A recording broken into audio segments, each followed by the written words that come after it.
नमस्कार दोस्तों, चलिए जानते हैं राजस्थान की फटाफट 25 बड़ी खबरों को सिर्फ 10 मिनट में। लेकिन उससे पहले आप यह वीडियो किस जगह से देख रहे हैं हमें कमेंट में जरूर बताएं। नागौर में आयोजित किसान सम्मेलन में केंद्रीय कृषि मंत्री शिवराज सिंह चौहान ने किसानों, दुग्ध उत्पादकों और ग्रामीण परिवारों के लिए नई योजनाओं की घोषणा की। कृषि बीमा, फसल विविधीकरण, पशुपालन सहायता, ग्रामीण रोजगार और आय बढ़ाने पर जोर दिया गया। सम्मेलन 24 दिसंबर को हुआ, जिसमें बड़ी संख्या में किसान शामिल हुए। मुख्यमंत्री भजन लाल शर्मा ने रेवेन्यू और प्रशासनिक विभागों को 2025-26 के लिए लक्ष्य आधारित कार्य योजना बनाने के निर्देश दिए। सरकार ने योजनाओं के समयबद्ध क्रियान्वयन, राजस्व बढ़ाने और जनता को तेज सेवाएं देने पर जोर दिया। समीक्षा बैठक में सभी विभागों से स्पष्ट रोडमैप प्रस्तुत करने को कहा गया। प्रधानमंत्री ग्राम सड़क योजना के तहत राजस्थान के ग्रामीण क्षेत्रों में सड़कों के विस्तार पर फोकस किया जा रहा है। किसान सम्मेलन में बताया गया कि नई सड़कें आवास, रोजगार, शिक्षा और स्वास्थ्य योजनाओं को मजबूती देंगी। बेहतर कनेक्टिविटी से गांवों की अर्थव्यवस्था मजबूत होगी और पलायन कम होगा।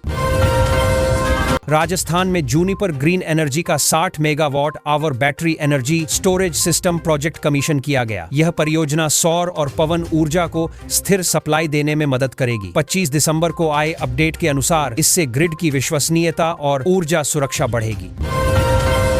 बीकानेर जिले में SJVN का 1000 megawatt solar power project commercial operation date हासिल कर चुका है। यह राज्य के सबसे बड़े सौर प्रोजेक्ट्स में शामिल है। इससे राजस्थान की बिजली आपूर्ति मजबूत होगी, हरित ऊर्जा को बढ़ावा मिलेगा और कार्बन उत्सर्जन में कमी आएगी। अरावली पर्वत श्रृंखला में खनन को लेकर विवाद गहराता जा रहा है। सुप्रीम कोर्ट के आदेशों का हवाला देते हुए केंद्र सरकार ने राजस्थान सहित राज्यों को नई माइनिंग लीज न देने के निर्देश दिए। 24 और 25 दिसंबर को पर्यावरण संगठनों ने विरोध प्रदर्शन तेज कर दिए। 25 दिसंबर को क्रिसमस के कारण राजस्थान में सभी बैंक बंद रहे। राज्य सरकार द्वारा घोषित अवकाश सूची के अनुसार सरकारी और निजी बैंकिंग सेवाएं एक दिन के लिए प्रभावित रहीं। ATM और ऑनलाइन सेवाएं चालू रहीं, लेकिन शाखाओं में लेन देन नहीं हो सका। क्रिसमस डे के अवसर पर 25 दिसंबर को राजस्थान के सभी पोस्ट ऑफिस भी बंद रहे। डाक और स्पीड पोस्ट सेवाएं अस्थायी रूप से स्थगित रहीं। लोगों को आवश्यक डाक संबंधी कार्य पहले निपटाने की सलाह दी गई थी, जिससे किसी तरह की असुविधा न हो। राजस्थान के सभी सरकारी और निजी स्कूलों में 25 दिसंबर से 5 जनवरी 2026 तक शीतकालीन अवकाश घोषित किया गया। ठंड और मौसम की स्थिति को देखते हुए यह फैसला लिया गया। छात्रों और अभिभावकों ने लंबे अवकाश का स्वागत किया, वहीं स्कूल प्रशासन ने आदेश जारी कर दी। श्रीगंगानगर में शिक्षा विभाग ने निजी स्कूलों को चेतावनी दी कि बच्चों को जबरन सांता क्लॉज की भूमिका निभाने या ड्रेस पहनाने पर सख्त कार्रवाई होगी। विभाग ने स्पष्ट किया कि किसी भी धार्मिक गतिविधि में छात्रों पर दबाव नहीं डाला जा सकता। आदेश 24 दिसंबर को जारी हुआ। 24 और 25 दिसंबर को राजस्थान के कई जिलों में घना कोहरा और शीतलहर छाई रही। दृश्यता कम होने से सड़क और रेल यातायात प्रभावित हुआ। सुबह और रात के समय ठंड अधिक रही। मौसम विभाग ने वाहन चालकों को सावधानी बरतने की सलाह दी। मौसम विभाग ने राजस्थान में कड़ाके की ठंड को लेकर अलर्ट जारी किया। जयपुर, सीकर, चूरू और माउंट आबू सहित कई शहरों में तापमान 5 डिग्री से नीचे दर्ज किया गया। 23 से 25 दिसंबर के बीच शीतलहर का असर ज्यादा देखने को मिला।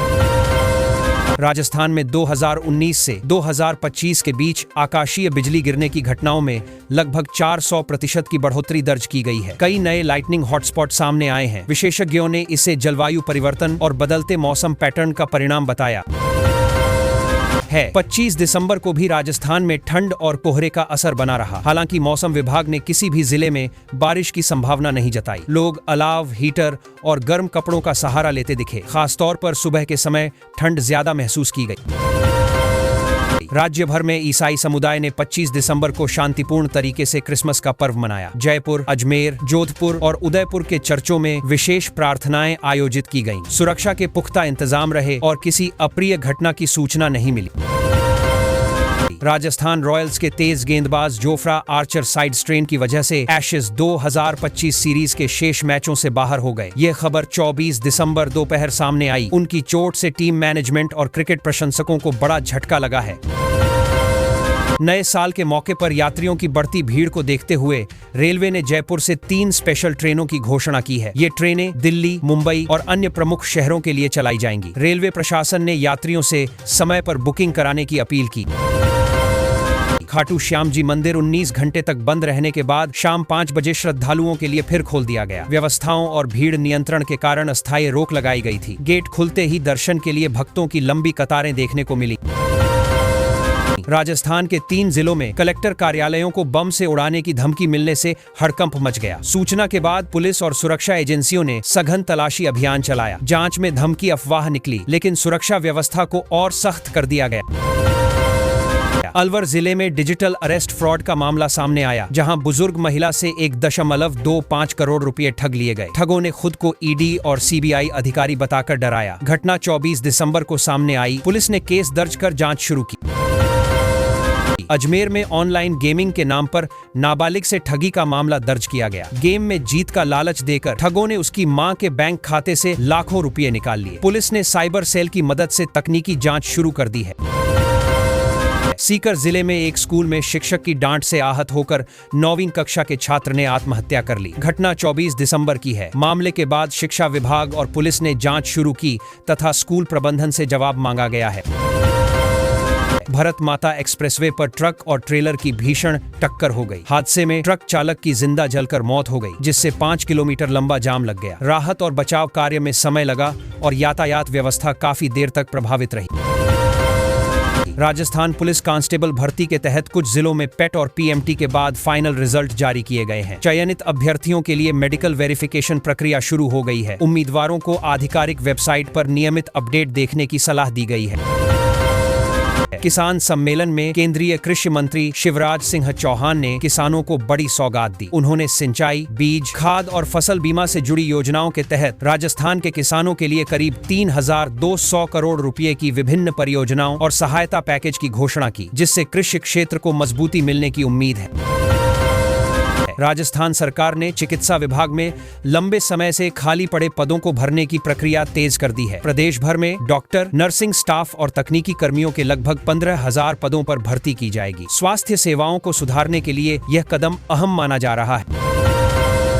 तृतीय श्रेणी शिक्षक भर्ती को लेकर अभ्यर्थियों में नाराजगी बढ़ गई है। उम्मीदवारों का कहना है कि सरकार केवल 7,500 पदों पर भर्ती करने के बजाय 15,000 पदों पर नियुक्ति करे, ताकि स्कूलों में शिक्षकों की भारी कमी को दूर किया जा सके और शिक्षा व्यवस्था मजबूत हो। राजस्थान में रबी फसलों की बुआई के दौरान यूरिया खाद की भारी किल्लत सामने आई है। किसान घंटों लंबी कतारों में लगने को मजबूर है। विपक्षी कांग्रेस ने सरकार पर लापरवाही का आरोप लगाते हुए कहा कि समय पर खाद उपलब्ध नहीं कराना किसानों के साथ अन्याय है। राजस्थान पुलिस मुख्यालय ने एनकाउंटर को लेकर सख्त रुख अपनाया है। डीजीपी ने स्पष्ट कहा कि अपराध और अपराधियों के खिलाफ किसी भी तरह का समझौता नहीं किया जाएगा। पुलिस कार्रवाई कानून के दायरे में होगी, लेकिन अपराध पर जीरो टॉलरेंस की नीति लागू रहेगी। अरावली पर्वत श्रृंखला में प्रस्तावित माइनिंग प्लान के खिलाफ पर्यावरण कार्यकर्ताओं और स्थानीय लोगों का विरोध तेज हो गया है। प्रदर्शनकारियों का कहना है कि खनन से जैव विविधता, जल स्रोत और पर्यावरण को भारी नुकसान होगा, जिससे आने वाली पीढ़ियों पर गंभीर असर पड़ेगा। करौली जिले में आज से करौली प्रीमियर लीग KPLL 2025 का तीसरा सीजन शुरू हो गया है। इस क्रिकेट टूर्नामेंट में स्थानीय प्रतिभाओं को मंच मिलेगा। आयोजकों के अनुसार विजेता टीम को 2 लाख रुपए की पुरस्कार राशि दी जाएगी। विजय हजारे ट्रॉफी 2025-26 का आगाज आज से हो गया है। जयपुर में होने वाले मुकाबलों में कई स्टार क्रिकेटर खेलते नजर आएंगे। क्रिकेट प्रेमियों में खासा उत्साह है और स्टेडियम में दर्शकों की अच्छी भीड़ उमड़ने की उम्मीद जताई जा रही है। राजस्थान में कड़ाके की ठंड और घने कोहरे ने जनजीवन अस्त व्यस्त कर दिया है। कई जिलों में तापमान 8 डिग्री सेल्सियस तक गिर गया। खराब दृश्यता के कारण स्कूल बस और एम्बुलेंस की टक्कर में एक व्यक्ति की मौत हो गई। बाड़मेर कलेक्ट्रेट को बम से उड़ाने की धमकी मिलने से प्रशासन में हड़कंप मच गया। धमकी भरे पत्र में RDX का जिक्र किया गया है। पुलिस और बम निरोधक दस्ते ने पूरे परिसर की सघन तलाशी शुरू कर दी है। अजमेर कलेक्ट्रेट को भी बम धमकी मिली है। ईमेल के जरिए भेजे गए संदेश में 3 स्थानों पर RDX लगाने की बात कही गई। सुरक्षा एजेंसियां अलर्ट मोड पर हैं और आम लोगों की सुरक्षा को देखते हुए अतिरिक्त पुलिस बल तैनात किया गया है। जयपुर में एक महिला की बेरहमी से हत्या का मामला सामने आया है। महिला के चेहरे पर धारदार हथियार से वार किया गया और शव घर में ही छोड़ दिया गया। पुलिस ने पड़ोस में रहने वाले एक युवक को हिरासत में लेकर पूछताछ शुरू कर दी।